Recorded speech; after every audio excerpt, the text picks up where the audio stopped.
So now that we understand how to use the geolocation API to get our location, I'm going to flip back over to my code editor and find my app component again. So we know that this position object contains that latitude. We want to take that latitude and figure out if the users are in the northern or the southern hemisphere. So we're going to use it to customize the look of our page. So why don't we print out our latitude right here in place of the string, hello world. And I want to get my latitude to display on the page. Okay, so how would you do this? That's the question that will lead us into understanding why we have to use a class-based component to begin with, right?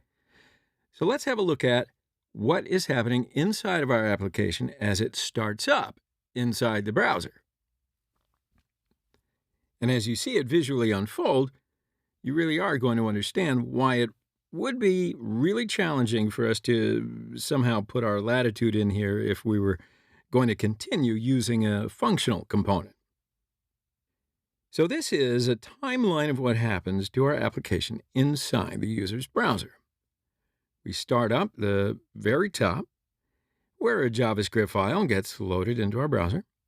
The browser then interprets our JavaScript file that we are trying to create an app component. And that app component gets created, and then at some point in time, the app component is going to be invoked. So when that function is invoked, we then call our geolocation service. But the very important thing to keep in mind here is that getting this geolocation result back takes a certain amount of time. So this can cause an issue. So we call the geolocation service, and then in the very next instance, our app component returns a certain amount of JSX. The JSX is taken and turned into HTML. And then it's rendered out onto the screen. So that entire process occurs, and we see content appear on the screen far sooner than we ever get a result from that geolocation API, yeah?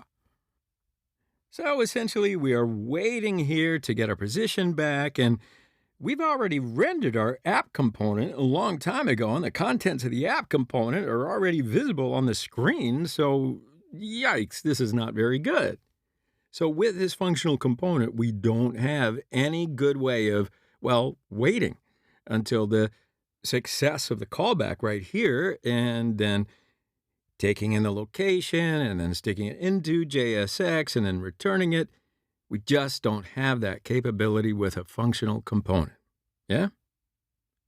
So the solution that I'm going to propose, and that is essentially your only choice, is going to be a class-based component.